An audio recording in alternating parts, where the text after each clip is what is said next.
YouTube. This could be user error here, but I don't see that we're on the YouTube right now. Are we on the YouTube? Hey, but we're still recording, so let's keep going for Here we are. How the about that? podcasting community here. There it is. Yeah, there it is. There now we we're are. live. See? Now we're live. See, maybe we broke YouTube and Twitter. Maybe we broke break YouTube and everything Twitter at the same right here. You know what I mean?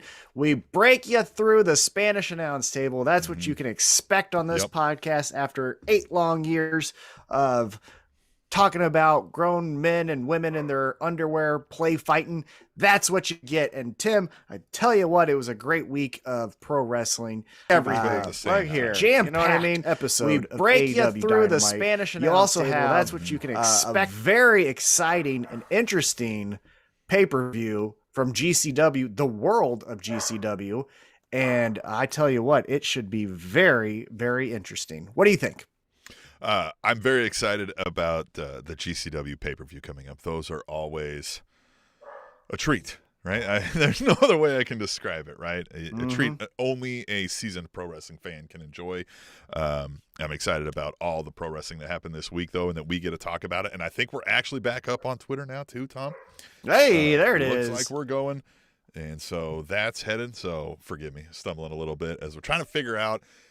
I don't know, in this day and age, it's not going to shock me if somebody's like, okay, the world's ending now. Like now, it's happening. So when things like Twitter goes down, you're kind of like, uh-oh.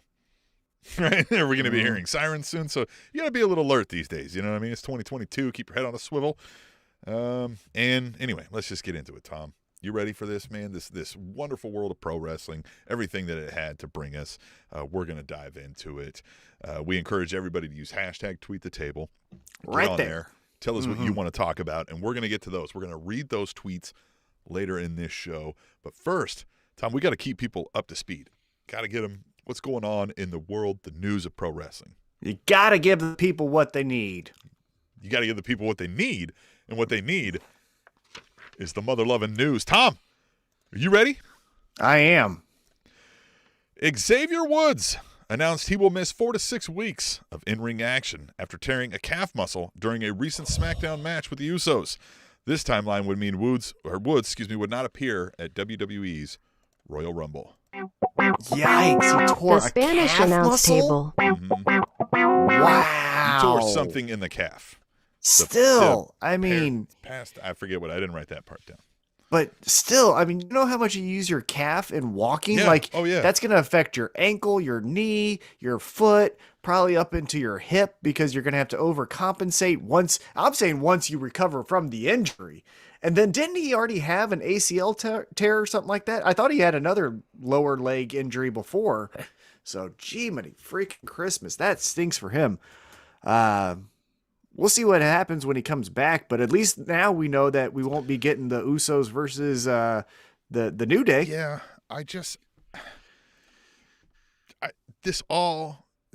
what I take from it is just how depressed I am with WWE's content. Like, I'm not going to miss Xavier Woods in this. There's no story that's now cut short that matters. Yeah, right. There's nothing I was looking forward to him to do. Mm-hmm. I understand what you mean. There like would be no void. This was right. Like this is just. Yeah, you're saying essentially like if this was CM Punk getting injured right now, you would be upset because we're not going to get the payoff of MJF versus CM Punk. Regardless if you regardless if you love that story or not, it's a story that needs a conclusion. You would be upset that you wouldn't get that conclusion. With Xavier Woods, yeah, he's just kind of hanging out, and that's an indictment on the promotion, not the talent, because he is good enough to do things. He's done things in the past. He's obviously captivating enough to be on the video game channel, that the G4, I think it's called. So like, right. Other people love him. So what are we doing with just having him being a warm body on WWE programming? It stinks. It really is. I mean, and there's just. This is a theme we've said before, but we'll say it again too. Like they don't have any in-depth stories. The Roman Paul Heyman story is the only one you can kind of argue that has this level of depth to it. But this Xavier Woods thing, like any match that I can recall that Xavier Woods has been in for the last things outside of the King of the Ring was about like, I can win. I can beat you up. And that's it. And then that's the other thing that's maybe a little bit of a bad sign for the WWE is, you know, I imagine as business gets better for AEW, they're going to start to do more house shows, right? But they've only done one in the company's history. And with WWE, they're doing house shows as much as they can, obviously with pandemic being considered. But before that, it was, you know, house shows Tuesday, Wednesday, whatever night they could get. And that's when, you know, an injury happens and you may not have a story to finish because the person got injured in Green Bay, right? And fucking Green Bay. But I just think they're going to be winning the Super Bowl, I'll tell you that much. I sure hope not. They might, but fuck. I just think this is the part where WWE's like, well, good. This is why we don't invest in all these characters, because if they get hurt, then just rotate another person up. And so it's like, I understand their thinking, but also stop it. You're being too greedy. Like, if you lower the dates for them, they have less chance of getting hurt. You put those dates only on television, you at least get something out of it. You know, heaven forbid anyone gets hurt, but you get what I'm saying. But now it's just, we're gone. Xavier Woods, bye-bye. See ya whenever that hopefully heals. Later.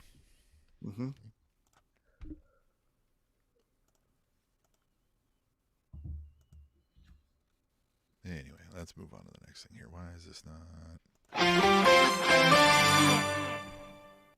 Some of the existing Ring of Honor championships are going to continue to be defended even though the company has gone on self-imposed hiatus. The Wrestling Observer reports that the ROH World, Women's, and Tag Team Championships will be defended in various promotions with the blessing of Sinclair Broadcasting in a deal that is also giving Sinclair Broadcasting rights to air that footage.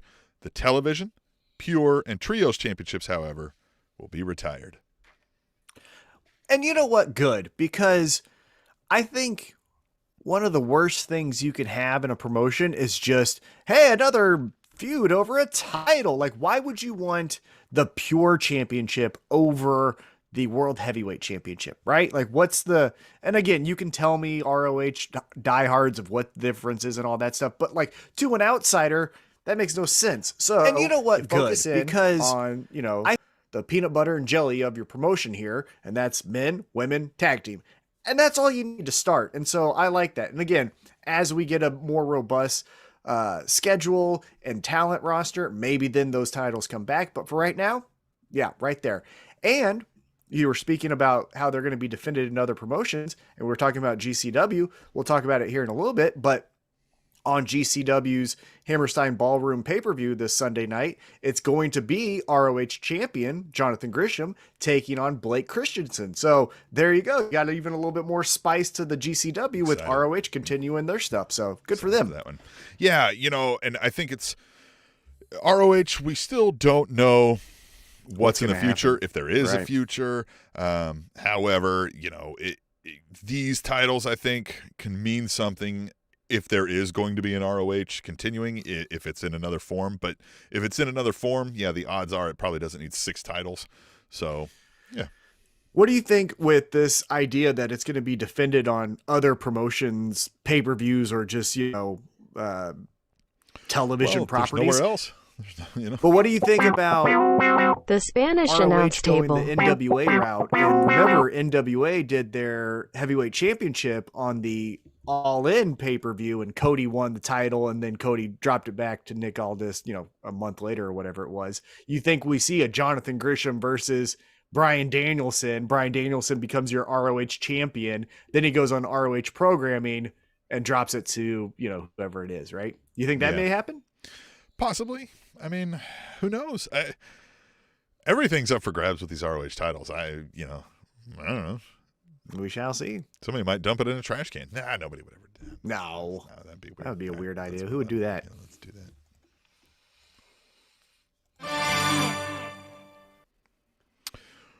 Roman Reigns set a new WWE record this week when his WWE Universal Championship reign hit 504 days.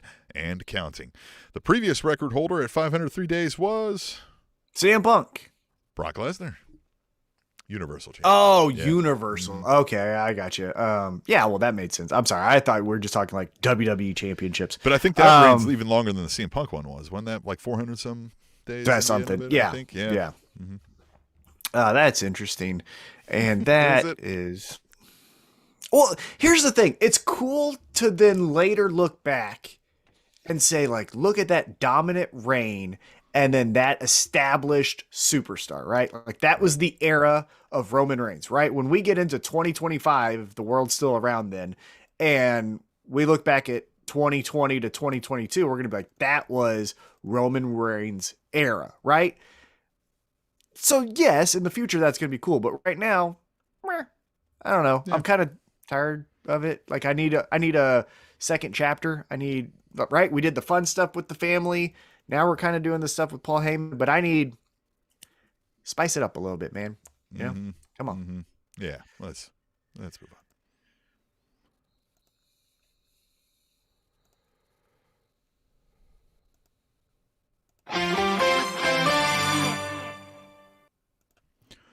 Mustafa Ali publicly requested to be released from WWE on Twitter this week.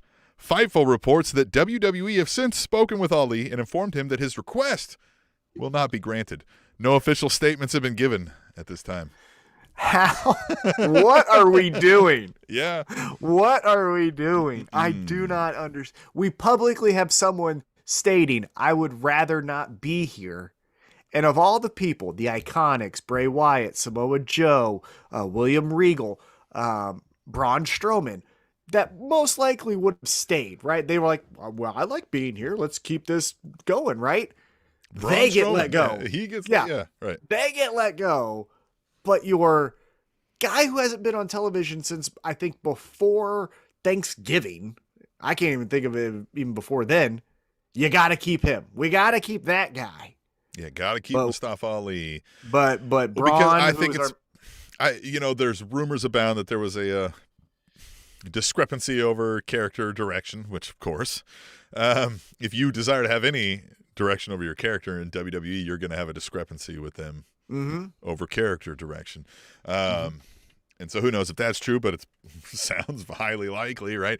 And, he probably got chippy and then was like, well, publicly requesting my release. Like, so now they're kind of like, well, publicly we're in charge, and we need to make sure publicly people understand we're in fucking charge, and that's how they do it. It's a boomer mentality. You know what I mean? It's just so stupid. I'm just so over this company and their stupid business practices where things are budget cuts, but we got to keep you, but we can't let you go. But you three who love this place got to get the fuck out of here. It's just stupid. It is nonsense. Stupid. It's very stupid. Now, Mustafa Ali, I think, would have been a lot better had he been able to do some of the characters and storylines he wanted to do with the gusto maybe he wanted to do. Mm-hmm. But that is not the place where that fucking happens.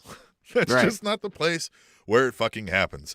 So, again, we're begging for a number 3 so the number 1 can die. So, look, everybody, I mean, fuck it. At this point, just let's all go to Impact. I know we say, like, fucking you, right? Like, but fuck it. Right. Like, no, you know one. where I think MLW? I think Ali, I thought this with Buddy Murphy too. I think Mustafa Ali would be the best suited for New Japan. That just except I don't know that they do storylines all that much. Like until you're like an established big time star, right? Like but he would come in that way, right? Like him and I think so, especially with all the stuff in WWE, right? Like, cause what's his name?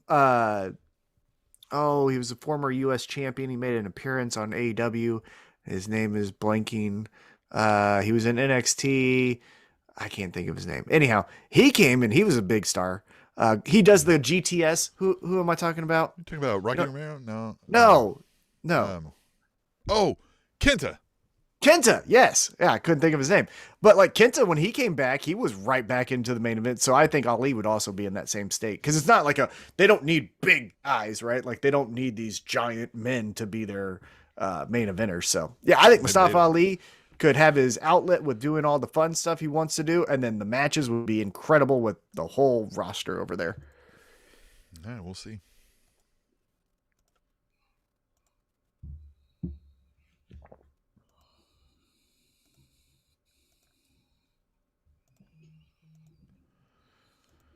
All right. Well, shit just ain't working. Fuck it. We'll do it live. Eddie Kingston will miss an estimated 3 to 4 weeks of in-ring action with a fractured orbital bone, according to AEW President Tony Khan this week during AEW Dark tapings in Orlando. That sucks.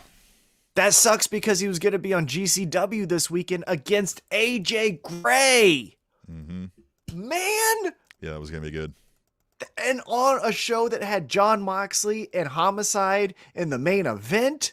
I mean, I don't know how much. God bless America. What a kick in the dick that was. And that's for me as a fan. Like, obviously, get well soon, Eddie Kingston. That sucks for him the most. But for me as a fan, I was most intrigued by that aspect of this pay-per-view on Sunday night. And now, well, we got to wait, possibly if we were going to do anything at all. But yeah, just, yeah. And that means less Eddie Kingston on Dynamite too. So that sucks. Yeah. The whole like Moxley and Homicide in the same ring fighting each other with Eddie Kingston there. It's kind of the same thing Eddie Kingston's doing with Chris Jericho and the LAX guys. Mm-hmm. Yeah, a little bit. Yeah. Similar yeah. triangle. Well, with Eddie Kingston being the role of the LAX guy. Right. Yeah. Like he's in a different role, but similar, like kind of triangles like storyline. Yeah. Which, by the way,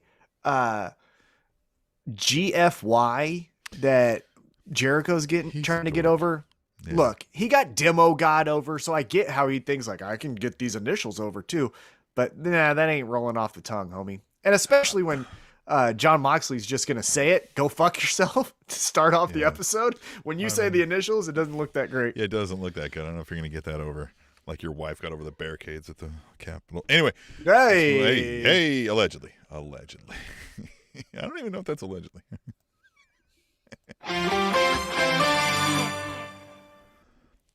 WWE made an official comment to the Toronto Star this week that has created controversy online. Responding to a question about differences between WWE and AEW, WWE made a comment about AEW's recent street fight match featuring Anna Jay, Tay Conti, Penelope Ford, and the Bunny. WWE said, quote, "If you look at the gory self-mutilation that bloodied several women in the December 31st event on TNT, it quickly becomes clear that these are very different businesses," end quote. And boy, I couldn't agree more.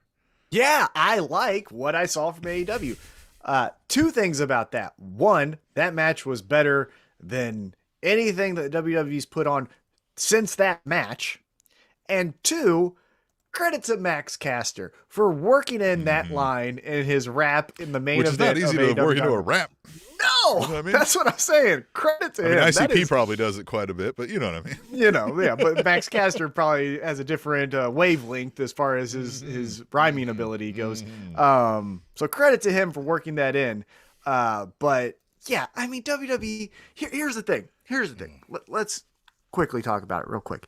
So you're trying to tell me that the fucking company who came up with Hell in the Cell is trying to now say, hey, everyone, calm down the violence? That's what we're saying. The Hell in the Cell guy. Yeah. Mm-hmm. Yeah. The same guy who then has Johnny Knoxville representing Jackass Forever on his program is saying, hey, calm down the gratuitous violence. Yes. Right. Fucking cool. Way to go, guys. What a great company to like. Who the guy who created the Buried Alive matches. Yeah. Or the Inferno match where someone would be burned. Yeah. That guy is telling you, hey, women shouldn't bleed. They can get in their bra and panties, but they shouldn't bleed. Right. The guy who engineered the Katie Vick storyline. Whose daughter said he wanted to do an incest storyline is saying, hey, calm it down. That's right. Where she had to be like, I don't want to do this. Right. He was signing off on it. Right. That guy. He's a good guy. Real good guy. All right. Let's move on. one more thing. I got one more All thing right. because All we're right. bringing up stuff from Attitude Era, right? And they even mentioned like, well, that was the Attitude Era, and now it's 2022. You had Alexa Bliss dousing herself in gasoline not 6 months ago, telling Randy Orton to set her on fire. Yeah, then you had the Fiend in this, like... Yeah, getting burned alive. You had Randy Orton for 1 week look like Freddy Krueger. Yeah, but hey, this street here. fight is too much. Because again, the initially the things that we were bringing up, yeah, right. They could easily say like that was the 90s. Times have changed. Okay, cool. I get it. We've all changed. But you're doing this 6 months ago, 7 months ago, whatever it was. Like, out of here. You're bullshit. All right, now move on.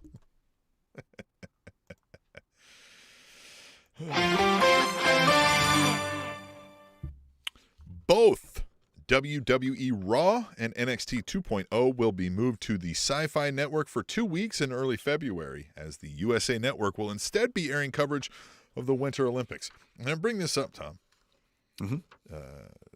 to make sure I have the stage to say here that, like, I care about Raw about as much as I care about the fucking Olympics, because neither of these organizations do a good job of telling me any fucking stories about these quote-unquote competitions. There's no reason for me to give a shit. Right. I totally agree. Yeah, especially with winter. In, summer, you had the Michael Phelps thing. Like, they could tell some decent storylines going into those. Sure. Usain Bolt, right? Yep. But this one, this is just white people trying to find different ways to fall down a hill with snow on it. And so... Look, man, I know the Winter Olympics is the world's, or the Olympics is the world's greatest athletes, right? No. But, like, we're talking about skiing and then stopping real quick to shoot something. Like, man, I know people probably had to do that back in the 1400s, whatever. But, like, it's not, I don't care. Nobody well, at this cares. point, this is the thing. But this is what pisses me off with the Olympics, right? So we're gonna have that, right? Like that's an actual event, right? It's what is that? The fucking biathlon or whatever? Like they ski and then they fucking shoot. All right. Nobody who's gonna watch the Winter Olympics gives a fuck about that sport until the fucking Winter Olympics rolls around, and then they pretend to fucking care. Oh yeah. Well, the people involved in it, right? Obviously do, but like they just I know what you're saying. But that's just our society, right? We're the ones who will say like, "Oh man, the triple Lutz, he jumped too early. That's why he didn't land it with both feet." And like we'd never fucking put on skates before. That's just how we are. I just think like the Olympics are fine, but I'm excited to see what the numbers are for Raw when they're not on the flagship. Hey, we can always count on you having muscle memory to go to USA Network. Then what happens, right? Because it's hey, my family turns on USA Network. We turned it on. All of a sudden, let's just say it's speed skating. That can be exciting, right? And then we go, speed skating? Oh, the Olympics are on. That's new. Raw's been kind of boring lately. Yeah, we'll just keep it here. And then let's see where your ratings are, where we are so much better than AEW and all these different demographics. Okay. Let's get rid of the muscle memory, then let's see what happens. And just to tie it back to Raw there, is just like, I think people have said it to us. They're like, well, I just really only watch it for the big events now. And I'm like, why do you do that? Why are you going to watch the payoff of a story that you didn't give a shit to watch? It doesn't make sense to me. Same thing with these Olympics. Like, I don't care who's the best in the world at fucking skeet shooting because I don't care about skeet shooting. Right. You know what I mean? Yeah, I mean, there's fun things though, right? The like one where they go down the hill and jump as far as they can. The speed skating There are thing. feats of like strength and athletic prowess that I can't do, I guess, which is maybe some of the extent that people we've talked about. That's why people like the flips and shit. Because they're like, look, you can do a flip. And I'm like, he can do a flip. And it's impressive because like you and I can't do a flip, but like 30% of the population can. So like, why do we give a shit? I wonder what the actual. They can do a flip. Can you do a flip? Nope. Neither can I. I don't know that I ever could. If I could, I never tried. I never tried. Yeah. I'm injury prone. Yeah. Keep my feet on the ground. In the clouds though. Where they should be.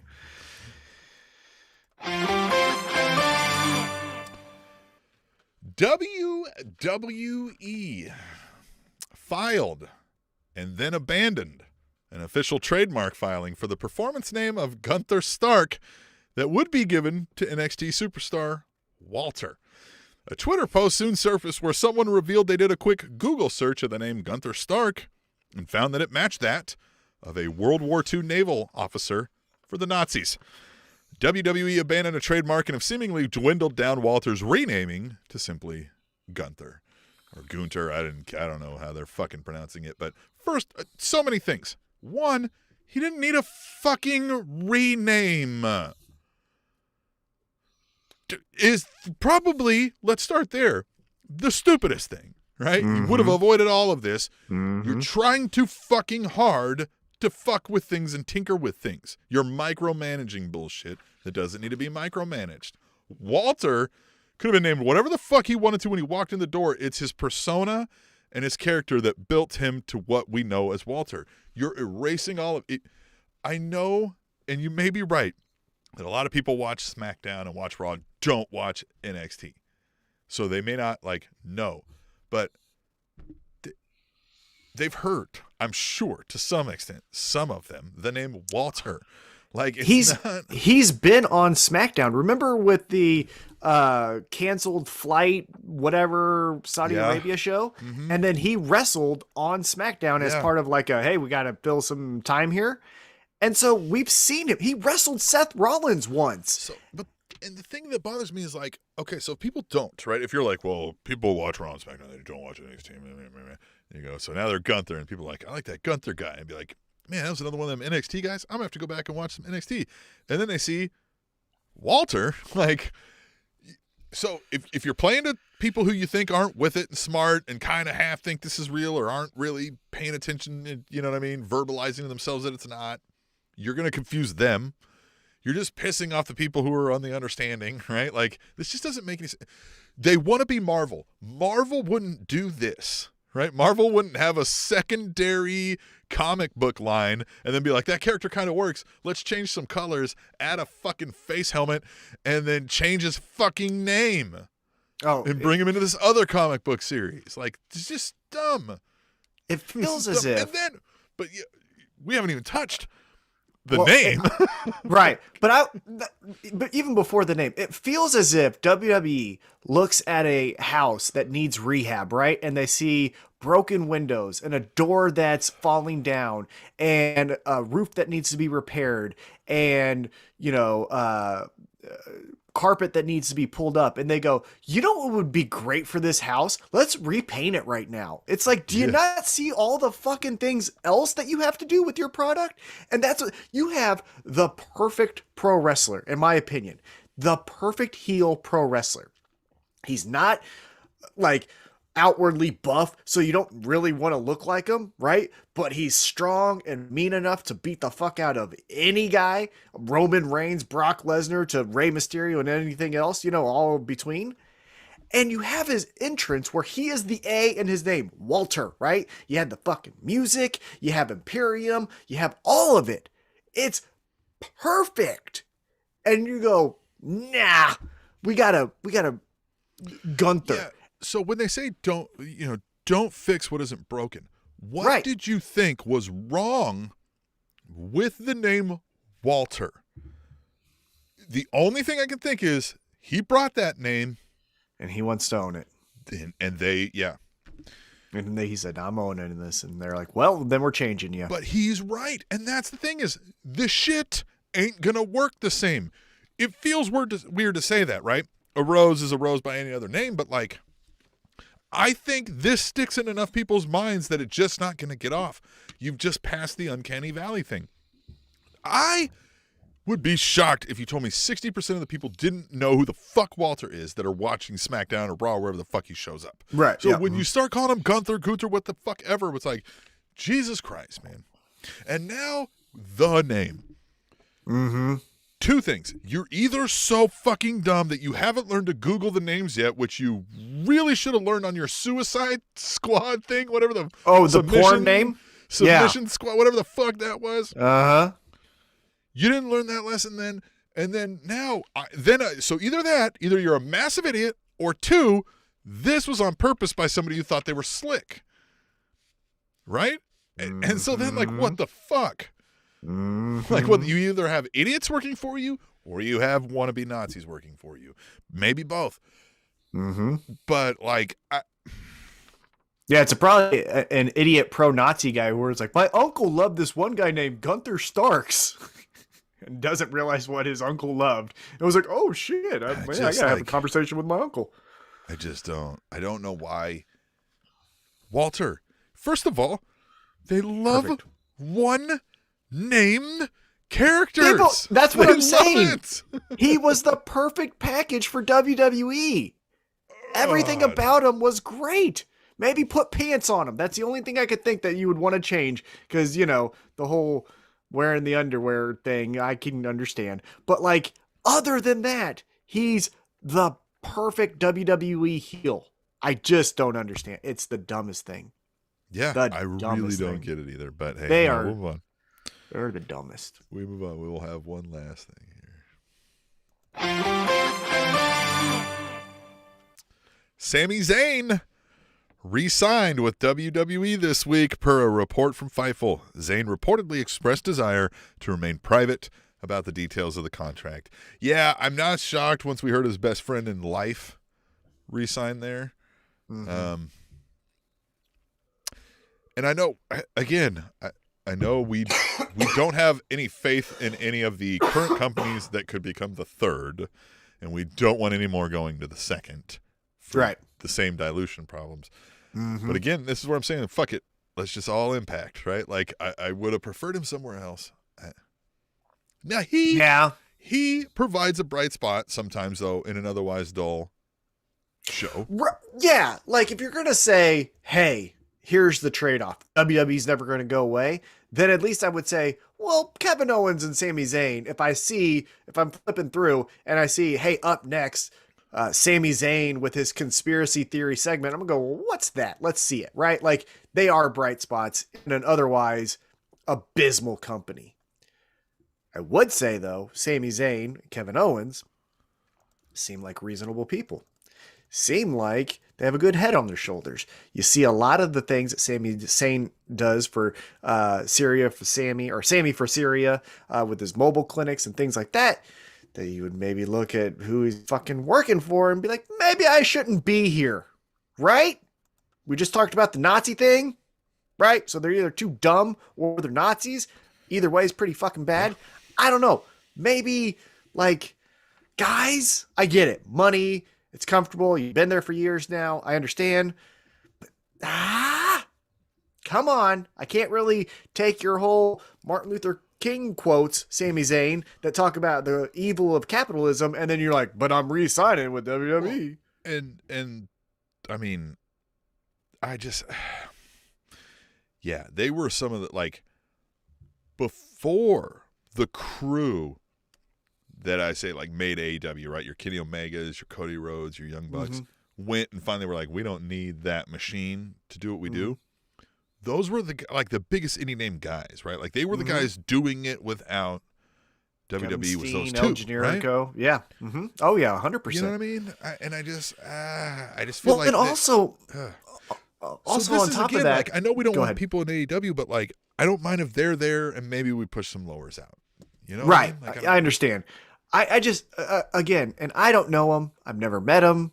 I adore him as far as character. I loved him as a babyface in NXT. I love him as a heel in SmackDown and Raw and all of that stuff. I think he does, again, a bright spot in otherwise abysmal company. But also, isn't he the guy that, like, can't go to the Saudi Arabia shows? Right. Like, that's the company you want to work for? Again, maybe there's more information that I don't know, but from an outsider's perspective, man, your company that you work for is willing to make a deal where you're not allowed to be a part of it. And that's where you re-signed? Yeah.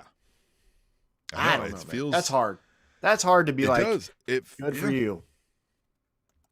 I know. Especially knowing that, like, there's options. I know we say AEW shouldn't sign any more people. they would sign. They Kevin would sign Steen those two and in a heartbeat. and El Generico tomorrow, right? Sami Zayn, whatever. Sea of Varsity Blondes, Sea Acclaimed. We got to make room. Because Tony Khan has said that, right? He's like, listen, I hear people saying like you shouldn't keep signing all these people, but like, in what world do you live where you would own a wrestling company and see that like CM Punk and Daniel Bryan are available and not sign those guys? Like, if you were running a team, you would never say that. Yeah, exactly. And they would find the room to, unfortunately, kick some of the lower talent to the curb. Yeah, exactly right. Exactly right. Yep. All right. Well, that's all the news stories then. Let's transition then to hashtag tweet the table, unless you got any news stories that I failed to get. No, I don't.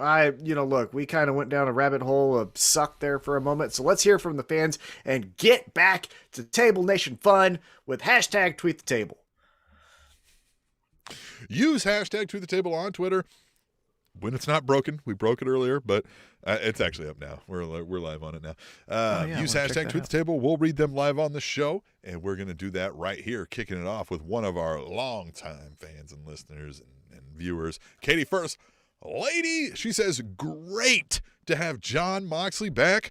Dude looking healthier than he's ever been. Hashtag AEW Dynamite. Hashtag tweet the table.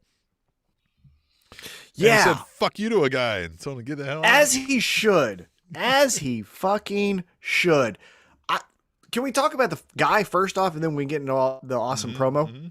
So, look, longtime listeners of this podcast will know I've put my foot in my mouth 1 million times. I'm going to do it 1 million more times as we continue this podcast. I sometimes tell ill-advised jokes, say dumbass things. It's all meant to be a ha-ha, right? But sometimes it doesn't come off right. However, who in their right mind would say, hey, the returning Jon Moxley coming back from rehab deserves a get this trash out of the ring comment. Whatever the fuck he said. Yeah. Where in anyone's mind are they thinking this will get me over or this will get me a laugh? Like, both of them make you look stupid. Yeah. And Jon Moxley did it, right? Like, credit to him. He didn't go like, hey, be nice to that guy. Maybe I am a piece of trash. No, he's like, go fuck yourself, right? Like, that's what he deserved. And that guy, I hopefully did get kicked out and get out of this community, right? Like, go to WWE. They like fucking Nazis. We're not about that shit here in AEW. And I'm an AEW mark. Whatever. I'll say we. Get them the fuck out of here. Go to WWE. They like Nazis. They do. Apparently. Allegedly. Yeah, allegedly. They went, oops, never mind. We don't want that trademark. Sorry. How did that happen? Yeah. All right. Fucking WWE. All right, we'll move on. That Devil Vamp says, how the fuck did Cody Rhodes turn into fucking Roman Reigns? I don't understand what the fuck is going on with AEW. I'm so confused. Why does everyone hate Cody Rhodes? Come on, people. He's working hard. Hashtag tweet the table. The working hard part. I get he is working hard. Understand. And so is Roman Reigns. And I don't think anybody's ever knocked that. We've never said like these lazy guys, like they'll knock a part-timer for that. Mm-hmm. They've never said that about these two. I think what they've said is like, the things you're like, you have a bit of an inflated ego and like, it's like, yeah, you're cool, but we never thought you were like the guy. And they're like, no, you're the guy. And both of those characters have done that, right? Like they've been like, he's the guy. And we went, I mean, he's a guy. And they go, no. He's the guy. And we went, no, he's a guy, right? And that's where I think the breakdown is. So I want to hear your comments because I personally love this promo. I love both of them. Again, I love the Jon Moxley promo. That was more of a shoot. The scars I thought was very good, talking about outwardly and inwardly. And then I love the comment where he says, now the only thing I do is drink blood because I'm coming after everyone. Love that. But now going into the Cody promo, I loved it. I thought it was fantastic. I did think like he could have easily let that crowd, which was the weirdest crowd in AEW history, I felt, overtake him and then become a Ronda Rousey where he's just kind of standing there and looking wide-eye. But he worked his ass off to get them to start like getting them on his side. So what did you think though? I mean, I just think like it turned for me a bit. Like I was fine with it, but like a thing that sticks out to me is like, you know why I'm not going to turn heel? It's because, and then he went on a reason to say what's because, and like it did like no justice to serving as to like why you won't, right? It didn't make any sense. And it was just like, you're just mad that it came across as like, you're upset that people don't think you're the guy. Like, you're not like mad, upset, like, fuck you guys, how dare you? You're still like, come on, guys. Like, come on, love me. And that's where I think it's failing a little bit as well. I think it feels a little desperate coming from him. I think he's fine. I think he's good. But I just think like he really wants to be viewed like his father was, as like the every man gets behind me. And the every man isn't going to get behind you when you show up in a 3-piece fucking suit. You're Ric Flair. You're not Dusty Rhodes. Mm-hmm. You know what I mean? Yeah. Like, a little different. With less charisma. Right. Yeah, with less charisma. Right. Because, I mean, honestly, he doesn't have that, right? He doesn't have the everyone stops and looks at him walking into the room kind of. Look, I'm cheering for Cody Rhodes in matches and stuff. Like, I think the character's fine. He's doing a great job at it. I just don't think he's like the Hogan, the Austin, and I think that's what he really needs to be for his soul or something, right? Like, it's hard. Right? Mm-hmm. It is hard. I especially if you're like, that's my goal and I'm here and I've attained it, but no one else thinks I've attained it, right? It's like Kevin Durant, who finally won the championship, but he joined the Golden State Warriors. I'm like, no, fuck off. You didn't do that. You know what I mean? Comparison. Right. It does feel very much like Kevin Durant, where it's like, right now you could argue Cody's a top 5 player right now in all of pro wrestling, right? And he wants that recognition. But I think because he's like, right, guys? We're all like, hey, fuck off, man. You don't get to say it. We say it. Right, exactly. Kind of and that's the thing. And yeah, to your point, it you know, now that you say it, it does open my eyes to a different angle where it does kind of sound desperate, right? You guys need to understand, right? To me, it sounded like I'm holding my ground. You guys need to either get on board or get off. But when I hear it from your point of view, maybe it is desperate, right? Maybe it is a little bit like, hey guys, please. Now, a couple things I wanted to talk about this promo, because this was where the money was, I thought, of the episode. This is where the talking points come up. One, he mentions the Gunther name change. Buddy, he said. Yeah. Two, the one shot that he took that I thought was unwarranted was, as he followed up, the Brody King name. And this is the reason why. Brody King was Brody King when Brody Lee was Brody Lee. It wasn't as if Brody King said, hey, I'm going to take advantage of my favorite wrestler, Brody Lee, and I'm going to be Brody King. And you know what I mean? You would have been doing the same thing you were just shitting on them for, right? Right? If you would have been like, well, we've got to change your name, right? Like, right. Yeah. But he's like, the balls that he has. Again, maybe Cody doesn't know who Brody King is. Maybe he thought that that's what he did, but it's like. Well, it's that other moment that felt desperate for me was the one when he's like, before the forbidden door was open, I was the one kicking it open. It was like, just because you left doesn't mean you kicked open a forbidden door. You were not like WWE's guy going around and doing other things. You were just one of the first, like, who are now a big star to have said, I don't need WWE to get there. So, like, he does deserve credit for that, and we had always given him credit for that. I think the moment he made that decision, we were like, this is going to be good for his career. Oh, when he made the list, remember when he wrote down the list of the guys he wanted to work with? Yep. I mean, that's now a thing in WWE that people all are he referenced thing in the independents. I think he's even said, like, they're copying my playbook, and that's fine. That's great. Right. And he does deserve credit. I think what he said there was true, right? CM Punk said all this stuff, but I actually fucking did it. But again, to your point, and what I'm starting to come around on is, let us tell you that, right? Let us tell you. It's like laughing at your own joke, right? I've done it a million times, but like, if I was like, that was a great joke, huh? And everyone's like, not really. And we're like, no, you guys don't understand humor, you know? So the thing is, like you said, let us tell you that, or else we're just not going to want to feel like we're like, you know, you're going to begrudgingly get that acceptance from us. The thing is, the proper thing to do is, when you deserve it and you're not getting it, is then you flip the bitch switch and you demand it and you command it. And then we will be like, fuck yeah. Like, that's the thing, is like him saying, you know why I'm not going to turn heel, blah, blah, is what you're saying is like, You know why I'm not going to give you what you want? Is because I think you should want it another way. Well, then fuck you then. I don't want it your way, so now I'm not cheering you, and we're probably going to boo you. Sorry, that's how the game is played. And it's kind of been played that way for fucking 20-some years that I can remember being a wrestling fan, and even beyond it even. Yeah, I mean, John Cena kind of flipped the script there where we said, hey, boo.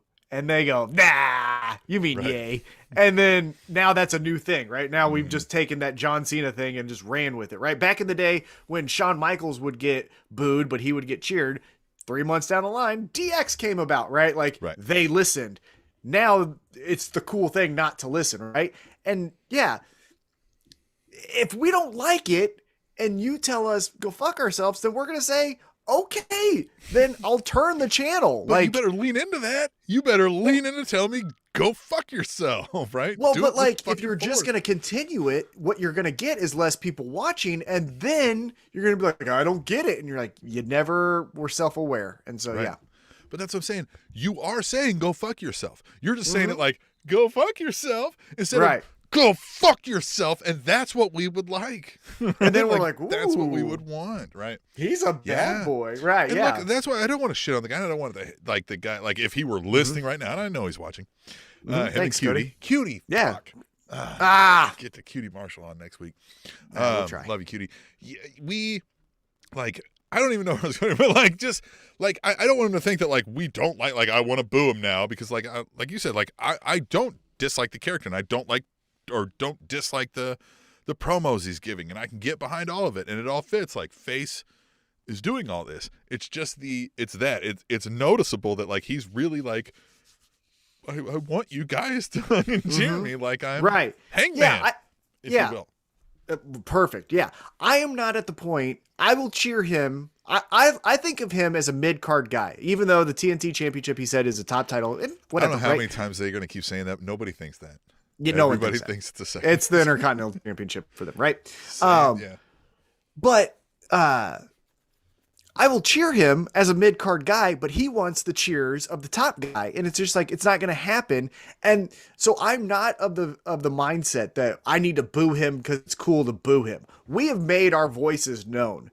Now, as the AEW community, we need to Bo Dallas him, right? If he comes out, let's get our newspapers up and turn our back and say you're not interesting. Well, and you know what works so great with that? The Bo Dallas character that came out of that. Right. And maybe that's what they do. But that's what we need to do as a crowd is say we're tired of the boo yay shit. That's whatever. If we honestly don't like it, right? If you're going to boo to be cool and boo, go fuck yourself. But if you're this is bad, then be silent or turn your back or turn the channel. That's what gets changed. Not this anymore. Nah, not anymore. Again, you can do it to then elicit a change in the character, but if they put their foot down, then the next step is to turn it off. Yeah, you gotta go crickets. Now, with all that being said, next week, ladder match, beach break in the middle of winter. Let's not talk about that part. Who you got, Sammy Guevara or Cody? Or does Sammy and Cody goes to WWE? I mean, because Royal Rumble is the next week. If he's saying he's not going to turn heel, but then he goes to the WWE, that's turning heel in my mind, right? If you leave AEW and go WWE, you better show up on WWE as a heel because that's what I think of you as, especially a guy like Cody Rhodes' position. I don't know. But you got Cody. Yeah, I got Cody. I got Sammy. I'm going Sammy. Maybe. Look, Sammy would probably need it more. So they could work a way that Sammy does something to make us be like, oh, shit. Oh, because he is in no man's land right now, right? Right.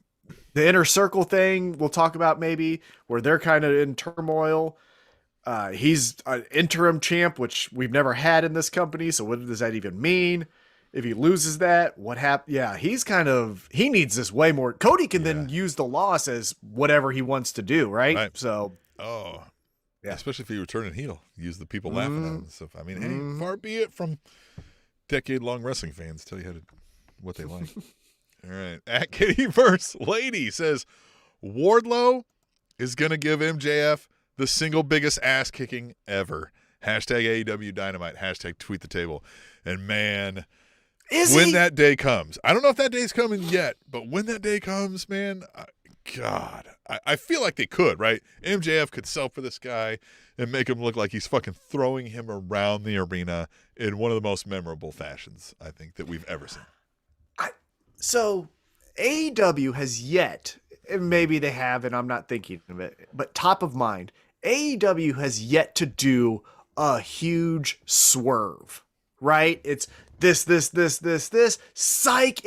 Now, the MJF Inner Circle thing was a swerve, but that was like, you knew he was up to something. Oh shit, we didn't know it was this, right? We didn't know it was the Pinnacle. Yeah, we knew he was going to turn on the We didn't know if he was turning on Jericho or Inner right. Circle. Yeah, we didn't know the whole details, but we knew something was going to happen. But with this, what if this is the first swerve in AEW where we're going down this road? Yep, look at all these little crumbs. Wardlow's going to turn on MJF. The moment comes, MJF has the upper hand on CM Punk. The ref is down. Then CM Punk gets up. He could then, get his revenge. Wardlow, being the good BFF to MJF, powerbomb CM Punk. Yeah. And then don't get wrong. It might not happen now, but I feel like someday you think we're getting Wardlow fucking throwing MJF around. Like if it's a year from now even, right? Oh, yeah. I'm just thinking with this current CM Punk this feud. storyline? No. In fact, even I could see them doing away with Sean Spears in some sort of fashion. Like Wardlow's pissed and MJF has to sell Sean Spears out to kind of be like, holy shit, this guy almost killed me. Like, right, yeah. Like, hey, I got to keep Wardlow happy. Lamb, right, yeah. I got to keep Wardlow happy, so Sean Spears got to go. Yeah, I could see that. I just think you weren't a good accountability buddy. It's not Wardlow's fault. He's dumb. You were supposed to be the smart, right? And then Wardlow's still like, hey, motherfucker, right? Like, what? Yeah. I think this is going to be a swerve where we think he's going to turn, and then nope, he doesn't. That's my gut. Okay. All right. Because Tony Khan, again, he hasn't broken up any big factions, right? Inner Circle's been around since day one. Pinnacle's still around. Hardy family's still around. I know they kicked out Hangman from the Elite, but that wasn't like a turn. That was like a, just kind of a, we have to do this kind of thing. And then they turned heel. But like, he does things different. So I don't know. We'll see. Yeah. We'll see. All right. At Devil Vamp says, seriously, I would love to see Charlotte versus Serena Deeb. What a fucking match they could put on. Let these women shoot. Hashtag tweet the table. Well, now shooting, hold on. That entirely different scenario. I don't have any thought process either. They just know how to like actually fight. I mean, maybe Serena. Right. Deeb, yeah. You know what I mean? I don't know. But like, that's a different scenario. I know a lot of people build up Charlotte, and she's very good. She's very good in the ring. She can tell a good story in the ring. Her facial expressions are good. Her timing's good. But her fucking matches are still formulaic, right? She's going to do that fucking backwards cartwheel off the top of the fucking ring post. She's going to do her goddamn figure eight, whatever the fuck they called that thing. Like, it's not like she's groundbreaking anymore, right? If I understand. That, right? I understand. So, like, sure, yes. That would be great, but I am not to this level excited that Devil Vamp would be, I think, at it. But Serena Deeb, I am always that level excited about, right? Because Serena Deeb is fucking murderous. Serena Deeb should be on, like, one of those Netflix documentaries about fucking serial killers. But she's so professional about it, though. That's the thing I like. It's not Abaddon, right? No, where it's this demented. What was that one movie, Psycho, right? With Christian Bale. Was that the movie? Yeah. I think so. That was a remake of an old one, right? Like American Psycho. That's what it was. American Psycho. Right. Where it's like he's wearing a suit. He looks normal. He's walking amongst us, but he's fucking nuts. Sociopath. And I think that's the detail that we like about Serena Deeb. I still feel like they're doing the professor of professional wrestling, like Dean Malenko, which is fine. But I think what we like about her is, man, she's really ramming that knee into the ground. Feels you know what I mean? Like what like, it feels like early Ringmaster, right? Like right before Steve Austin figured out Steve Austin, like this was his character, right? Like just open the curtain, walk into the ring, staring you down, devouring a body part or whatever, right? Like just demoralizing, crushing, and just intent to harm, right? Like just going to maim you. So what do we do with her? That's the question, right?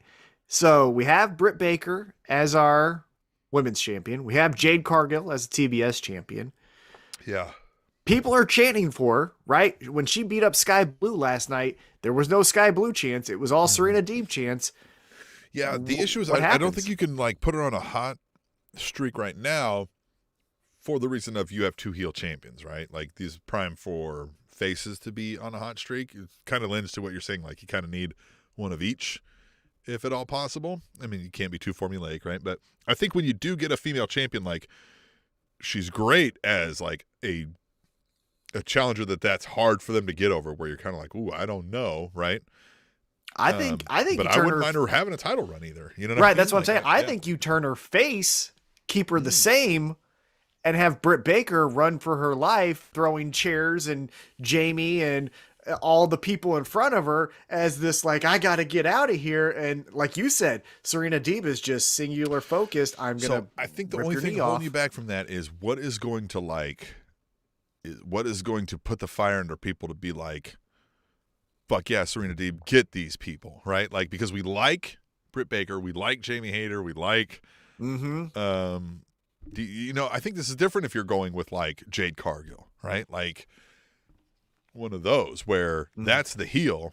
We don't like the heel, but now they're getting one over on the face, right? It's just Jade Cargill right now. Again, if we're using not a good match for this one right now, right? Yeah, Jade Cargill could get rolled up by someone else, and we could do this with someone else. But yeah, Jade Cargill. Right.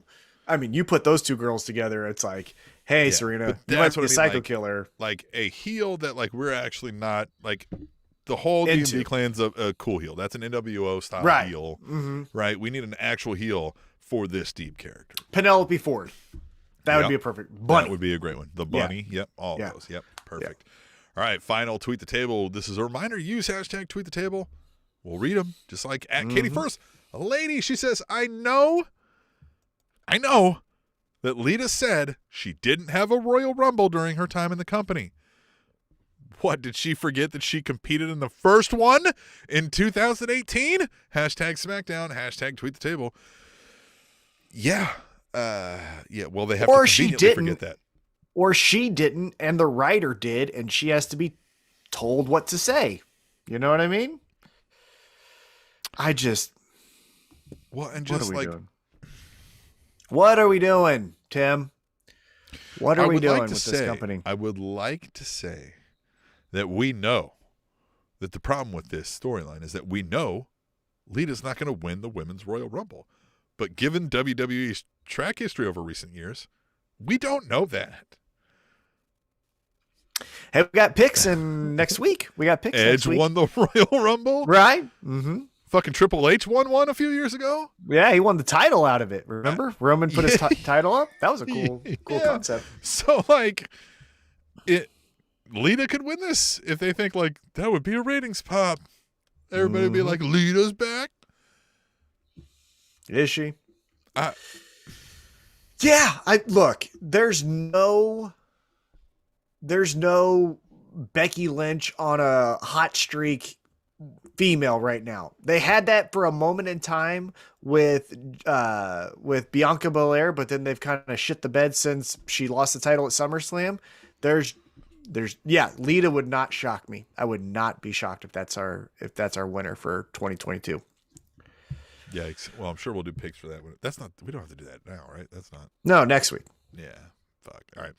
Well, then use hashtag tweet the table. Get in your picks for the Royal Rumble. So we'll read those next week. But Tom, let's talk about something more fun. Let's talk about let's hit some highlights from AEW Dynamite, and then we also want to talk a little bit about the GCW pay-per-view this weekend. So some other news and notes that we missed from Tweet the Table that we want to talk about. The opening match from AEW Dynamite mixed tag. It was Dr. Britt Baker DMD taking on Boom Adam Cole, baby.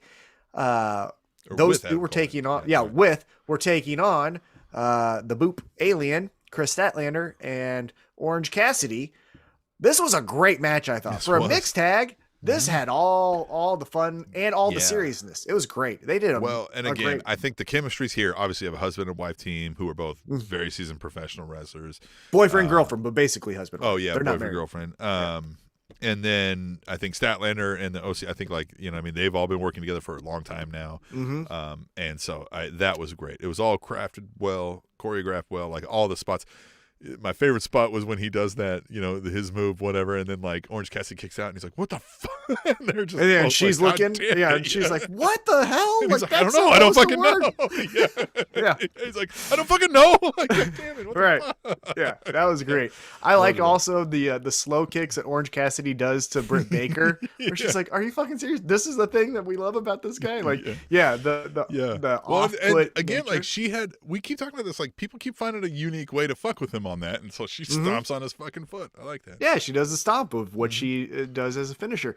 Now, here's the question I have for you. Next week, again, beach break in the middle of winter, we're going to do a lights out match. Well, wouldn't you need a beach break in the middle of winter? Let's hop on a plane and go to the beach. Take a break. And we're going to Cleveland for that? Because that's where the show is. You ever been to a Cleveland beach ever, let alone in the winter? Yeah, exactly. Okay. All right. Hold on, pause. Did you see, since NFL playoffs are going on right now, go Chiefs? Hey, go Chiefs. Joe Burrow of the Cincinnati Bengals said the reason he thinks the Bengals didn't have a huge COVID outbreak is because there's nothing to do in Cincinnati. This is true. What are you going to do in Cincinnati or Cleveland? Yeah. Fuck yeah, I can't hate that guy now. All right. Yeah, no offense, heavyset Justin.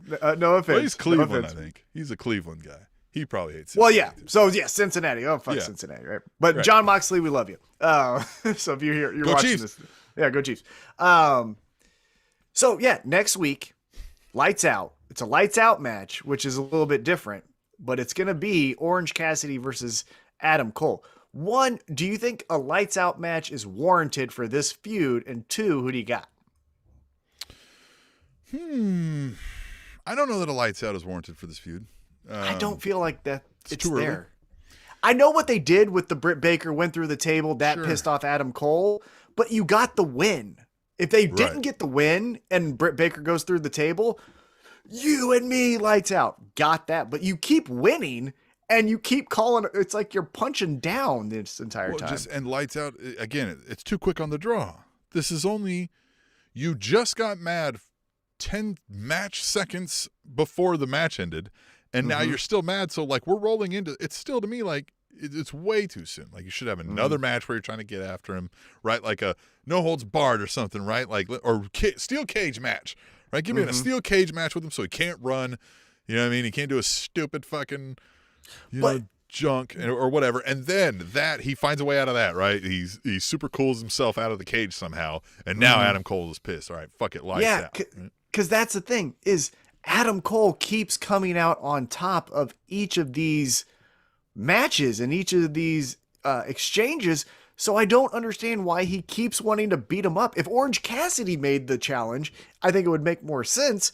But yeah, here's the thing though. I think I got Orange Cassidy. I think we're going to see the first loss for Adam Cole, but because it's a lights out match, it doesn't count. Huh? Because Britt Baker lost to Thunder Rosa, but it didn't count. It gives a nice, because again, Orange Cassidy, I think, with that comedy spot, takes a lot of L's, right? Right. Even though they said he had the most wins in AW over 2021, I think, is what they said on the damn broadcast. So, yeah, because he's always on Dark and Elevation. Yeah, I think he's gonna win, but because it's not on the record book, Adam Cole is still gonna be undefeated, baby. Like it. I like it. All right, so then after that, we talked about some good old CM Punk and Sean Spears, 30 seconds. That was silly and fun. Except the 30 seconds aspect, right? Like Sean Spears, poor guy. But I think that's great, right? He thinks he's the muscle. Before you get to MJF, you gotta go through me. Ah, shit. And then he gets back up and he goes, before you get through MGF, you gotta get him. God damn, I like that that's his character, because like Yeah, he orgasms looking at a chair. Fuck this guy, right? Like he shouldn't be fucking credible. So I thought it was perfect. But he can be dangerous with a swinging chair once in a while to your plans, right? Yeah. You know, a broken clock's right twice a day, but I love the Trump won the presidency. Yeah, easy. But I also think it proved that CM Punk doesn't struggle with everyone too, right? Because all of these matches have been, Wardlow, he barely got out with the skin of his teeth. All these other powerhouse Hobbs, things like that. So it was good to finally see okay, so CM Punk's actually decent. He can actually win a match or two, right? So I like that part. So yeah, it was a fun, good spot, I thought. But the continuation of the feud, as we keep going with, again, news and notes, House of Black. So I don't know if they're known as House of Black because they said they were members of House of Black. They're members of the House of Black, but they called them the Kings of something. Kings of the Black Forest or some shit like that. Yeah, Kings of the Black Hills or something like that. Let me see if I can find that. But they take on the Varsity Blondes. They beat the shit out of them. Yeah. I liked how Brian Pillman Jr. couldn't do the rope spot because of the traumatic experience he had last week. That's good storytelling. Credit to him for doing that. That is. Well, because even his partner, the Griff guy, was like, the fuck are you doing, man? And he's like, I can't look, man. I failed and I don't want to get knocked out again. Fucking wore fucking antlers in the ring. Yeah. The entrance, what do you think? By the way, for that tag team. It's fucking cool. That was ominous. That was cool, yeah. Mm-hmm. Yeah, excited. But then, immediately we roll into Pac. Like, hey, man, you want to play with the dark arts? I got you. But I'm still I ain't the one. Remember, he's like, you think you got everybody fucking twisted, boy. I'm about to get in your shit. And love it. God, loved it. I think this is the most I've been excited for Pac ever. Yeah. Because Pac is crazy. Pac is a bastard, right? Well, that's what he said. He was like, you might be, mind games or whatever, whatever he was alluding to. I'm paraphrasing, but he was like, you can get people's heads and fuck with them, but cool, great, cool story, bro. Can't get to me. Bastard ain't the one, right? I can do that better than you, right? Yeah. So here we go. Yeah. Yeah. Now, do you think we get a payoff of him, Pac, versus Malachi Black, or do you think this is Death Triangle with Penta and Pac taking on Brody King and Malachi Black? You think this is a tag match, or you think we're doing singles? Phoenix is out for a while, huh? Phoenix is out, right? So you think we're doing tag this way, or maybe Pac joins the House of Black? So that's been a rumor. I've read that a few different spots. Is the Mist is going to make him join, just like Julia Hart. I think it was on Elevation. She got a little bit weird, where after the Varsity Blondes won before Dynamite, she was clapping. And both of them were like, is she fucking okay? And she's like, that would be cool if the Mist has a slow burn effect, right? Kind of what they did with Alexa Bliss, right? In WWE, where she went a little crazy after the Fiend. Oh yeah, but how the Fiend would touch you, or you would go into a program with the Fiend, and afterwards you'd be a completely different person. Yeah, I think the Mist should be. Well, fuck, all of a sudden now it's in my bloodstream. I don't know what the fuck's going on. Hey, this kind of feels good. I'm gonna choke you. What? Twitch real quick, and fucking eye goes black, and All right, so now I want to talk about a segment that I didn't think was bad, but I'm going to bring up an overall point of my frustration with Dynamite, and maybe even to a bigger extent AEW. So then we get Frankie Kazarian taking on Lance Archer. Lance Archer squashes him. One thing first, Frankie Kazarian, no longer known as the Elite Hunter because he never hunted anything well. Yeah. And then also it was, hey, Frankie Kazarian. That's what Justin Roberts says. Frankie Kazarian. I'm not kidding. Hold on, that's what he said? I didn't catch that. You know it. Yeah. Frankie Kazarian. And so that's what we're doing with Frankie Kazarian. But my point is this. Lance Archer, 10-minute match, I think it was, which I thought was a little bit too long to build up a monster. Lance Archer beats Frankie Kazarian. And then we get Hangman coming out to save Frankie Kazarian from a beatdown. And then that's it. What we get from our world champion is 3.5 minutes. And this is the problem I have with AEW. You have so much great shit. You really do. I love all of it, right? But like, Hangman is your champion, and we're getting, it feels like CM Punk with the WWE title where he was the mid-card guy, but you're calling him the champ. Yep. Like, you've got to present Hangman like a goddamn champion, and that's not great. his fault. You know what I mean? Analogy. Like, it's a great analogy. Yeah, that fits very well. Because he's a mid-card guy right now. The thing with Kazarian, too, is like the Elite Hunter thing was because they put down Christopher Daniels, and he was on literal tears, having a fucking panic breakdown. And couldn't beat up anyone. One of the greatest fucking promos I think I'd ever seen that guy do. And now we've heard nothing about Christopher Daniels ever. Kazarian is like, you know it. Like, no, I don't know it. I forgot that guy existed. Well, because again, it kind of feels like schizophrenia television where it's one thing to be like, wow, this is unpredictable. It keeps on moving. And that is the sweet spot. And it's hard. I'm not trying to say it's fucking easy, and they right? want to let the artist be the artist and let them have say over what they do, but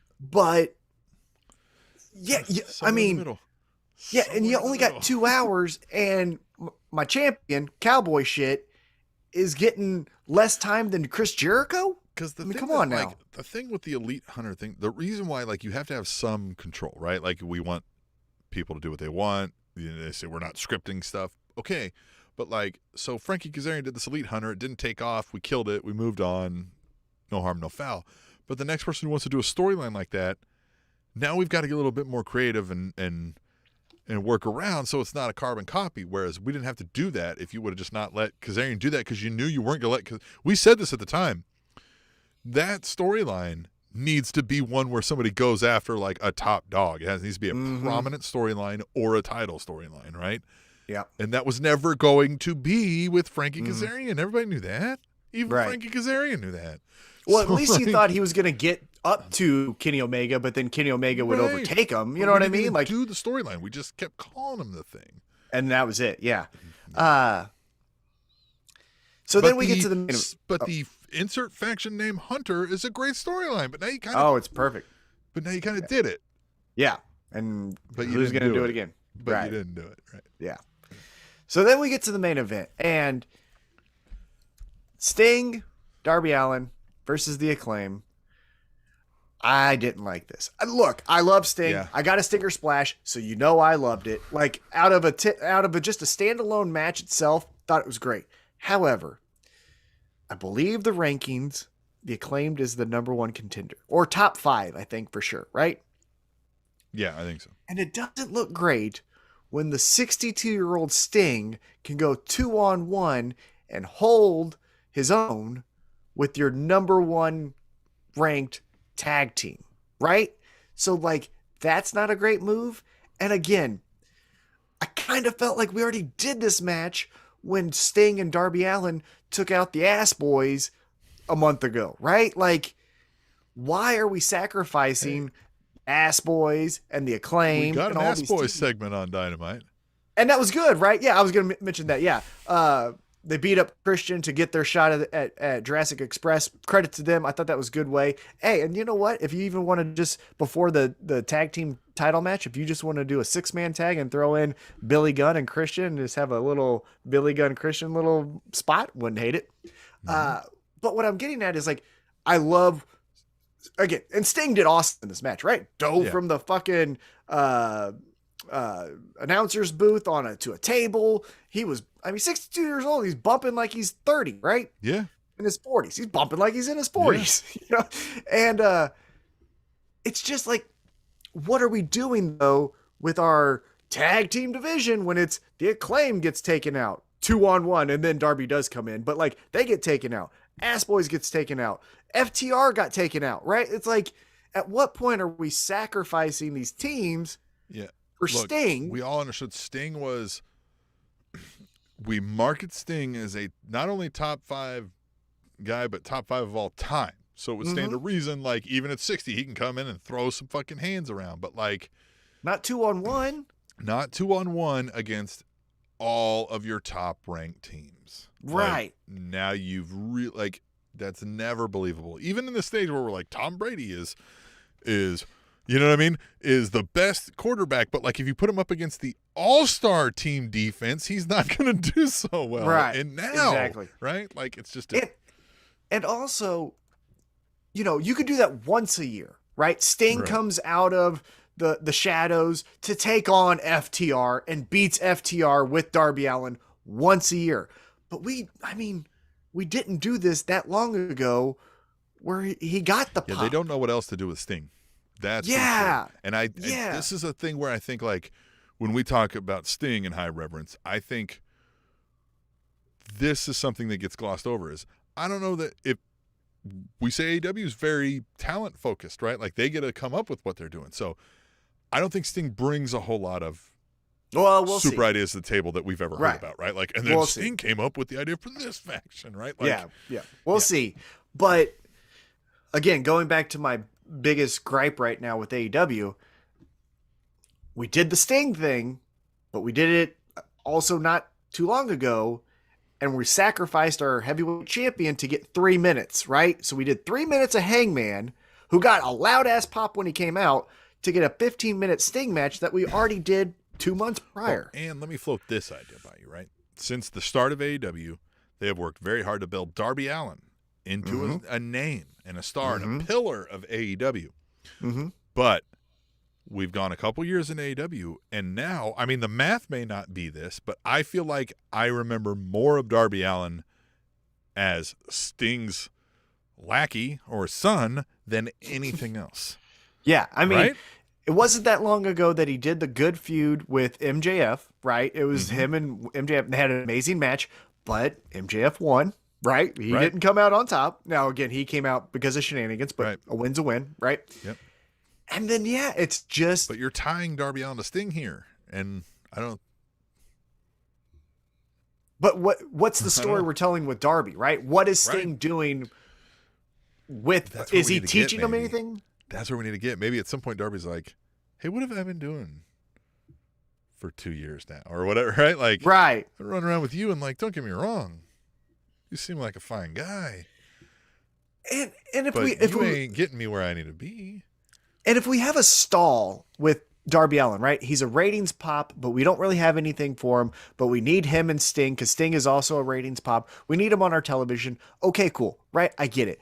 But, like, save those moments and tell stories with guys, again, because guess who wasn't on this week's Dynamite? God's favorite champion, Miro. Yeah, what's up with Miro, man?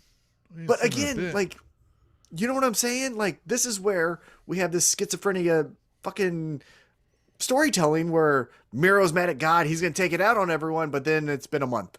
But then Sting gets a win over a number one tag team, and it's a fun moment, but we already did that not too long ago. So focus.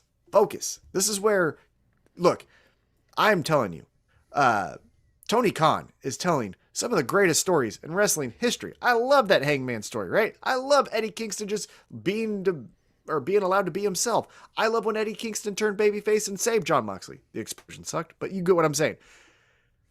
But you need a little bit of help because it seems like you're just writing everything and then saying go and then go. And it's like you want someone to just take the mid card from you so you can focus in on, the Hangman story or something. Because I don't know. It just feels fragmented and unfocused.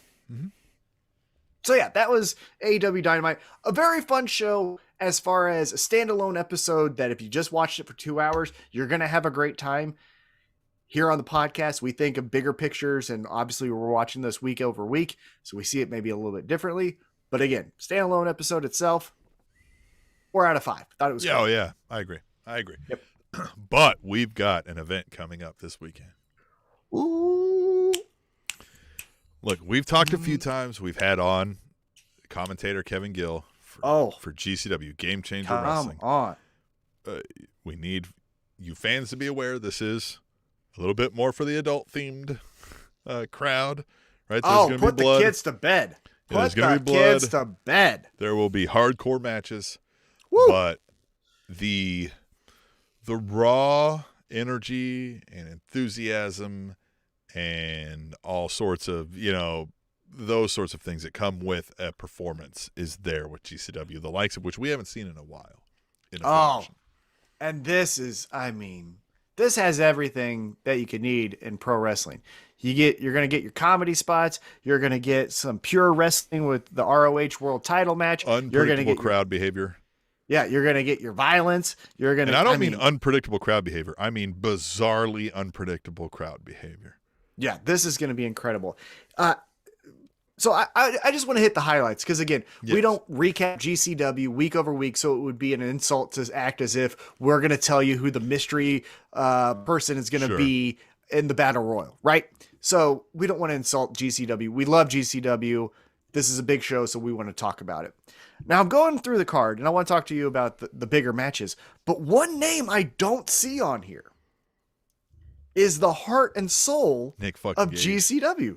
Where is Nick fucking Gage? Maybe they gave him some time off, man, because, like... He's got to cut a promo. I mean, this is Nick fucking Gage. Maybe we'll get an unannounced, appearance somehow from Nick Gage. I tell you what, though. Maybe in one of the matches coming up. I'll float an idea as we go through it. So there's a pre-show battle royal that has mystery people. So maybe he shows up there. We got a mystery tag team that we don't know who's going to be a part of that. Maybe he's in a tag team. We shall see. But we got, a killer's row of matches. And again, we almost had Eddie Kingston and AJ Gray also on this card. But I'm going to run through a couple matches. Just want your feedback, maybe who you think is going to win. So we got a singles match. We've got the face of the women's division in GCW. Again, the heart and soul on the men's side is Nick fucking Gage. The heart and soul for the women is Allie Katch. And she's taking on the runaway from AEW, Ruby Soho. Something's got to give. What happens here? Yeah, that's rough. I feel like Ruby Soho is going to win this one because I just feel like we've talked about where she comes into AEW, maybe we realize, everybody was like, she's the greatest just being held back by the machine. And we go, oh no, she's about as good as the machine at her point now. Good. But I think to GCW, that's still elevated enough that I think they're going to have her go over in that moment. But Allie Katch will have fought tooth and nail and will be respected, if you will. We'll see. Again, we're not experts here. We're just spitballing some things. I'm excited for the match because I like the contrast in, the hardcore GCW. This is our girl versus we don't really hate Ruby Soho. I have some mild following of GCW, catch the big events, kind of keep up on Twitter. So this is my Johnny Carson to date myself kind of predictions, right? No, I like the envelope to my head when you tell me the match name, and I'm going to give you my feelings. Right? Good reference, man. Current events, right? Yeah, yes. So I got really current. I got Ruby Soho. I think I retired when I was 7. I know. I got Ruby Soho because I think what we're going to do, and again, I don't know, but this is how I'm booking it, and this is what I think would be fun. I think we're going to take this match right into the next match because I think Jeff Jarrett hits Allie Katch over the head with a guitar. Ruby Soho gets the victory, not knowing what Jeff Jarrett did so that she could stay babyface. And then we go right into Jeff Jarrett versus Effie.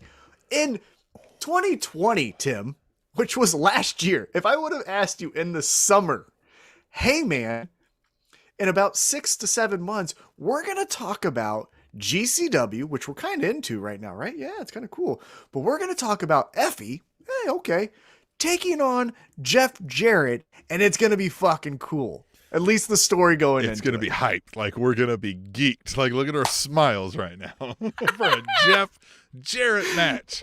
We sucks. have never had this smile on our face for a Jeff Jarrett match. Oh, ever. He's going to die. He's going to die. So we think that, but we also didn't think Matt Cardona was going to win their GCW World Heavyweight title. Yes, and maybe, again, crystal ball, we didn't know that. Feud, Effie wins, but I don't know if we end the feud here. I think Effie kills Jeff Jarrett. I think this is going to be. I think Jeff Jarrett may get a team beat down, as you're alluding to. It might not just be Allie Katch. It might be the GCW originals, if you will, right? Who come out and they're like, fuck this guy. And everybody's like, yeah. I think this is going to be Jeff. Long time, we had a great idea for a movie. We were going to write a movie script called Everyone Hates Matt Damon. And we just thought, like, you know what I mean? Like, it's shoo-in, right? Like, just naming it that. And that's the Jeff Jarrett feel I feel like we're getting. We don't even hate Matt Damon, but you get the idea, right? Like, it's just, fuck this guy, because he's just not anything that GCW has ever represented. So, yeah, we may get the whole, like, Bischoff gets thrown in a trash can move. With Jarrett. And that's what I think happens here. I think we're going to get Jeff Jarrett old guy saying references. I'm just fucking your current events. Current events. I think though we're going to get Jeff Jarrett saying like, "You don't think I can do this kind of match? Watch me." And I think he's going to probably blade himself too deep and be bleeding from his head. I think Effie's going to say, "You want to try a fucking pile driver from the top rope?" And he's like, "Let's fucking do it." And he's going to get a little too wild. But I don't think that this is where Matt Cardona then kind of went into the fold of GCW, right? Because now he's had a couple more feuds and he's also on this card, you know? I think this is just hey, I'm Jeff Jarrett. Isn't this fun? Cool. Hey, watch me be cool. Oh, wow. Listen to my podcast. Bye. And then unless Jarrett is there to lead some sort of new group possibly. Organization.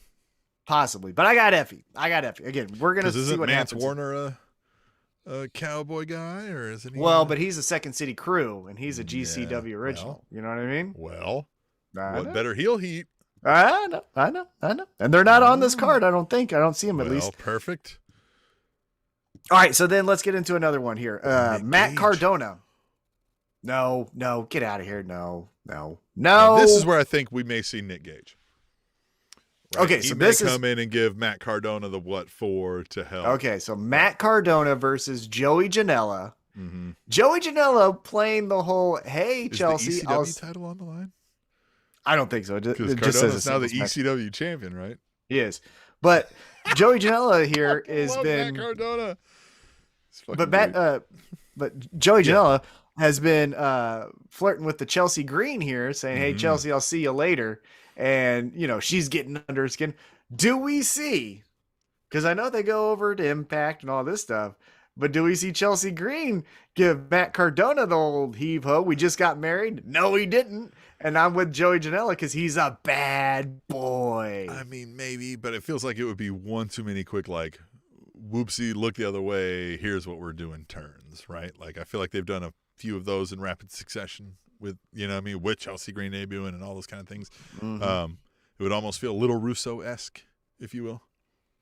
I mean, if anyone's going to do it, it's going to be Matt Cardona, you know what I mean? But maybe, yeah. Is he the new Russo? I think I agree with you, though. I think maybe this is where we see Nick Gage, because, again, Matt Cardona beat Nick Gage for the GCW championship, and Jon Moxley beat Matt Cardona, so Nick Gage never got that win back from Matt Cardona, so he could come out. Like, if I'm booking, I put Cardona at a level above Janela, even though he's not like a full-time guy, right? Like, but if this is to get Cardona into a different storyline on a bigger stage, then I'd have Janela go over and get the, like, everybody loves the GCW guys, right? And then Cardona's pissed at whoever the fuck helped him. So I could see another, like, Cardona Gage thing here, or somebody else, right? Something along those lines is the only way I see, like, Janela getting the quote-unquote clean victory, if you will. If there's any clean victories in GCW. Right, yeah, I know what you mean. But, you know, outside of that, then I would say Cardona hands down, right? Like, he wins. Okay. Yeah. And it could just be as simple as Chelsea fucking gives the Kansas City cunt punt to Janela. Yeah, that's what I was saying. I was thinking Chelsea maybe flirts with the idea of turning and gets Joey like, all right, she's on my side. And then as soon as he's like, she's on my side, then it's a blow. And she's like, aha, fuck maybe you, Sonny I'm with Kiss my husband. shows up and fucks over Janela. What's that? Maybe Sonny Kiss shows up and fucks over Janela. Oh, that would be cool. Yes. And then we get the GCW match of Sonny Kiss, Joey Janela. Switching promotions. That'd be a cool spot. I wouldn't hate that. All right, last two matches I just want your opinion on here. The GCW tag team title match. It is the GCW tag team champs and the ROH tag team champs, the Briscoes, them boys. Yeah, them boys. Taking on We Don't Know. Yeah. Now, there has been online beef going back and forth, back and forth, back and forth between the Briscoes and FTR. It's got to be. Last time we saw FTR, they were beating up the Briscoes at Ring of Honor. Yeah. Albeit, this could be we think it's going to be FTR and then somebody else shows up. I think it's FTR. And that's going to be wild. FTR, your AAA champions, down there in Mexico doing the lucha, and now coming taking to on the ROH/GCW tag team champions. Yeah. On a show that has the ECW champion. But now they're going to GCW, which is, hardcore wrestling, and they are the wrestling purist. Good God. FTR. So fucking cool. FTR is, they are the workhorse of pro wrestling. They're awesome. They are awesome. Yeah, but I think them boys come away still holding. Unless, FTR could come away with the GCW tag titles. Ooh. Oh. Ooh. And then they bring But I feel like that's too many, right? The outsider winning that. So I feel like them boys, even though them boys were kind of an outsider, but they are outsiders as well. The mold, right? They're outsiders, but they would be insiders if they just let us in, right? That kind of thing. They're like, all right, yeah, fine. So yeah, I think them boys win. Man, the Briscoes. God, they're gonna win unlike them boys, the Cowboys.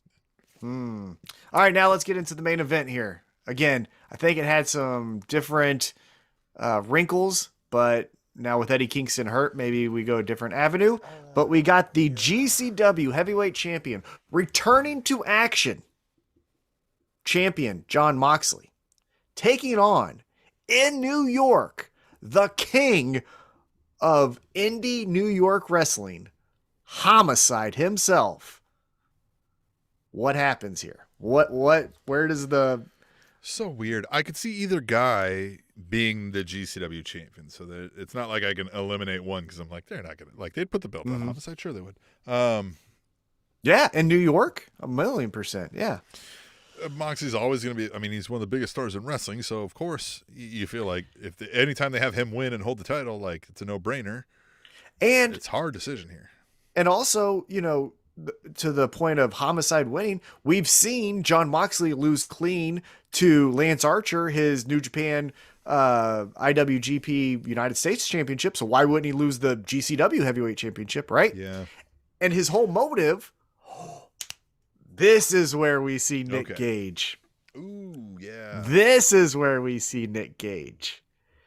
Because Moxley beat Nick Gage. Moxley was always saying that he doesn't care about this. This was bait for Nick Gage. Well, he still has that bait. Nick Gage going to slice that motherfucker up. So, and here's where maybe, all right, so Eddie Kingston could still get involved, right? I don't know what, Yeah. But so he sees Nick Gage trying to fuck with Moxley. He goes to stop it. Homicide's like, bro, fuck, you mind your own business, right? He's like, that's my boy. I thought we were boys and whatever. And then Moxley shakes off fucking, or Gage or Eddie Kingston took care of him. Moxley gets the pin. Now Homicide's like, no, fuck you, Eddie. We got beef. As soon as that fucking eye's fixed, I'm taking out the other one. Yeah. And then we get them at a GCW. I know. This is so many fucking things. GCW's great. GCW's great. GCW's great. AEW's great. AEW needs a little bit more focus, I would say. That would be my only criticism going into February as we're wrapping up January here. More Hangman. God damn it. He's your champion. Treat him like such. But I'm excited. It just fell off. It's like the Hangman whole thing just disappeared. I know he was there. And I get it. Well, and I get it, right? The chase was done, so the story's over, but... Well, but the chase was done, and then we did a huge thing with Bryan Danielson, so it's like you can't just keep, You know what you have to do is he has to barely be retaining the championship. He needs to be, winning by the skin of his teeth, so he still has the, man, I'm not good enough. I shouldn't have won. You know what I mean? He looked the other way when you coughed, and that's the only reason I got ahead of him. They're like, stop it, man. You beat him. And he'd be like, yeah, but, the ref fucking slow count. That kind of shit. We'll see. We're still come on, guy. Believe in yourself. I still think we do he runs through people and he's like, I never needed the Dark Order. I'm the man. And maybe we get a little ego Hangman. I think that's where it would be fun. But we'll see. I love Hangman. I love Eddie Get Kingston. there too. Right? Yeah. They finally convince him to have self-confidence, and then his self-confidence leads him to think, I never fucking needed you. And then it's too much. It's overconfidence. Mm-hmm. They did it to themselves. He shouldn't have gave him the confidence. It was the confidence he needed to say, fuck you. I don't need you. Yeah, the payoff there would be if you had a star big enough in the Dark Order to win the championship off of him. Yeah, but you really don't. Yeah. As much as we love Johnny Hungy, he ain't gonna. Oh yeah, or Evil Uno. Yeah, they're not winning the title. But yeah, this was a or 10. Or 10, looks, but 10 looks the part. Yeah. Yeah, but we've heard nothing out of the guy that's. I know. I'm just guessing there. But man, a fun week of wrestling, a fun weekend ahead with the GCW pay-per-view. Also got Chiefs football that we're looking forward to on Sunday night, taking on the Bills. Last time they took on the Bills, we went to the Super Bowl, so hopefully that continues this year in 2022. But yeah, that's what I got, Tim. Well, that wasn't the last time we took on the Bills. Last time we took on the Bills in the playoffs. That's what I'm saying. That's what all matters. Who cares about regular season? Yeah. Fucking playoffs, man. Yeah. Fuck them. I'm excited. Well, this has been fun. And yeah, I mean, I'm excited for GCW and I'm excited for the Chiefs. Those are at the same time. Didn't we determine that? That's going to suck. We're gonna watch the GCW.